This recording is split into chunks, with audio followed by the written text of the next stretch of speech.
그들의 말을 하몰과 그의 아들 세겜이 좋게 여김으로 이 소년이 그 일 행하기를 지체하지 아니하였으니 그가 야곱의 딸을 사랑함이며 그는 그의 아버지 집에서 가장 존귀하였더라. 하몰과 그의 아들 세겜이 그들의 성읍 문에 이르러 그들의 성읍 사람들에게 말하여 이르되 이 사람들은 우리와 친목하고 이 땅은 넓어 그들을 용납할 만하니 그들이 여기서 거주하며 매매하게 하고 우리가 그들의 딸들을 아내로 데려오고 우리 딸들도 그들에게 주자. 그러나 우리 중에 모든 남자가 그들이 할례를 받음같이 할례를 받아야 그 사람들이 우리와 함께 거주하여 한 민족 되기를 허락할 것이라. 그러면 그들의 가축과 재산과 그들의 모든 짐승이 우리의 소유가 되지 않겠느냐. 다만 그들의 말대로 하자. 그러면 그들이 우리와 함께 거주하리라. 성문으로 출입하는 모든 자가 하몰과 그의 아들 세겜의 말을 듣고 성문으로 출입하는 그 모든 남자가 할례를 받으니라. 제3일에 아직 그들이 아파할 때에 야곱의 두 아들 디나의 오라버니 시므온과 레위가 각기 칼을 가지고 가서 몰래 그 성읍을 기습하여 그 모든 남자를 죽이고 칼로 하몰과 그의 아들 세겜을 죽이고 디나를 세겜의 집에서 데려오고 야곱의 여러 아들이 그 시체 있는 성읍으로 가서 노략하였으니 이는 그들이 그들의 누이를 더럽힌 까닭이라. 그들의 양과 소와 나귀와 그 성읍에 있는 것과 들에 있는 것과 그들의 모든 재물을 빼앗으며 그들의 자녀와 그들의 아내들을 사로잡고 집 속의 물건을 다 노략한지라. 야곱이 시므온과 레이에게 이르되 너희가 내게 화를 끼쳐 나로 하여금 이 땅의 주민 곧 가나안 족속과 브리스 족속에게 악취를 내게 하였도다. 나는 수가 적은즉 그들이 모여 나를 치고 나를 죽이리니 그러면 나와 내 집이 멸망하리라. 그들이 이르되 그가 우리 누이를 창녀같이 대우함이 옳으니까. 오늘 이 본문 말씀은 세겜이 야곱의 딸 디나를 욕보인 사건 이후에 일어난 비극적인 모습을 다루고 있습니다.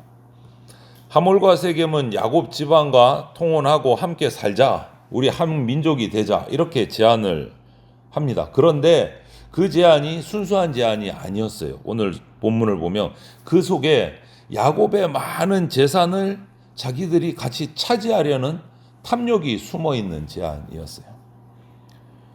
거기에 또 야곱의 아들 시므온과 레위는 누이의 수치를 갚는다는 명분으로 칼을 들었어요. 그런데 그들의 그런 행동은 정의가 아니고 그냥 잔혹한 보복이었어요. 보복. 오늘 이 말씀에서 우리가 보아야 될 중심 내용은 하나님을 잃어버린 삶이 탐욕, 폭력으로 무너지는 이 모습들을 살피면서 우리가 우리의 삶을 한 번 더 점검해야 될 것 같습니다. 자세히 보면 18절부터 24절을 보면 하몰과 세겜은 야곱의 아들들이 제안한 할례 조건을 좋게 여긴다 이렇게 나와 있어요. 그래서 자기 성읍으로 가서 성문에 서서 사람들을 설득을 합니다. 이 사람들은 우리하고 화목하고 친목하고 이 땅은 넓으니까 그들이 그냥 그들을 용납하자. 우리하고 같이 섞여 사는 거를. 그리고 혼인도 하고 이렇게 살자. 겉으로는 평화로운 말을 했습니다. 그런데 23절에 진짜 그들의 속내가 드러나요. 그러면 그들의 가축과 재산과 그들의 모든 짐승이 우리의 소유가 되지 않겠느냐. 진짜 속내는 이거였어요. 탐욕이었어요. 그들은 할례는 언약의 표지가 아니고 자신들의 이익을 위한 그냥 수단인 거예요. 수단. 신앙은 형식적으로 받아들였지만 하나님을 향한 믿음은 없다라는 거예요. 여러분, 우리의 신앙도 겉모습만 이렇게 갖출 때가 있을 수 있습니다. 예배하고 봉사하고 신앙의 말을 하기도 하지만 그 마음속 깊이 들어가서 보면 하나님보다 내 유익이 더 클 때가 있다. 우리 믿음, 우리 신앙은요, 하나님을 통해서 내 욕심을 채우는 것이 아니라 하나님께 나를 드리는 것이 신앙입니다. 그래서 우리는 기도해야 돼요. 주님, 제 신앙이 이 겉모습, 형식만 남지 않게 해주십시오. 진짜 믿음으로 주님을 사랑하게 해주십시오. 우리는 계속 기도해야 돼요. 그리고 25절부터 29절을 보면 이렇게 해서 할례를 받습니다. 자기 성읍 사람들을 설득을 해서 할례를 받아요. 남자들이. 그래서 그 상처가 낫는 동안 고통 중에 있을 때 시므온과 레위가 성읍을 몰래 기습을 해서 참혹한 학살을 저질러요. 하몰과 세겜만 죽인 것이 아니고 모든 남자를 죽이고 누이 디나를 데려갑니다. 그리고 또 다른 아들들은 가서 나머지 성읍의 재물, 가축을 빼앗고 그들의 자녀와 아내들까지 사로잡아왔다. 명분은 분명했어요. 우리 누이가 창녀 취급을 당했다. 더럽힘을 당했다. 세겜이 그렇게 하는 죄는요, 결코 가볍지 않습니다. 그러나 그렇다고 해서 학살, 약탈이 정당화되거나 의로워지지는 않는다는 거예요. 악을 악으로 갚는다고 하나님의 정의가 공의가 세워지지 않는다. 오늘 이들의 분노의 이유는 정당해 보이지만 그 방식까지 정당하지는 않습니다. 자세히 한번 보십시오. 시므온과 레위는 누이의 고통을 말하면서 이런 만행을 저질렀는데 그들의 칼은 누이 디나의 회복, 그거는 신경 안 써요. 아무데도 나와 있지를 않아요. 디나의 마음이 어땠는지, 어떻게 회복시켰는지, 위로했는지 이런 내용은 하나 없어요. 1절 없어요. 그냥 자신들의 분노를 해소하고 있는 거예요. 우리 식구를 해코지했다. 한번 너희들도 고통당해봐라. 근데 해코지당한 누이의 마음을 위로하거나 이런 건 하나도 없어요. 정의는 말했는데 하나님의 방법을 잃어버린 거예요. 우리도 억울한 일을 겪을 때가 있습니다. 하나님의 백성은 하나님의 방법을 따라야 돼요. 예수님 억울함을 당하셨습니다. 폭력으로 그런데 맞서지 않으셨습니다. 용서와 화해로 맞서셨어요. 그래서 우리는 또 기도해야 돼요. 주님, 내 이 분노가 죄가 되지 않게 해 주십시오. 사랑을 잃지 않게 해 주십시오. 기도해야 됩니다, 우리는. 이 일이 벌어진 후에 30절에 보면 야곱이 시므온과 레위를 책망하는 장면이 나옵니다.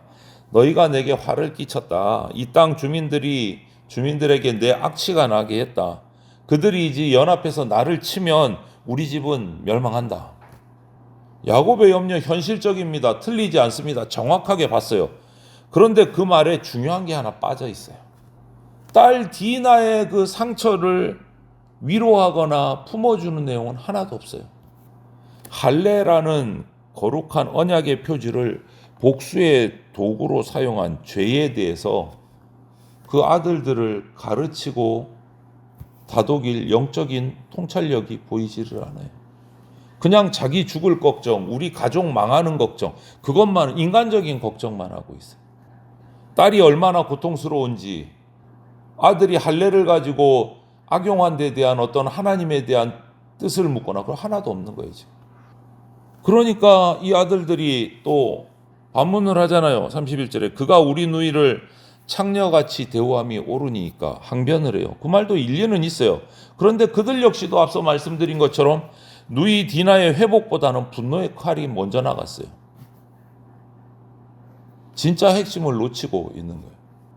결국 세겜 사람들은 탐욕으로 죽임을 당했고 시몬과 레이는 폭력으로, 야곱은 두려움으로 그냥 다 스스로 무너진 거예요.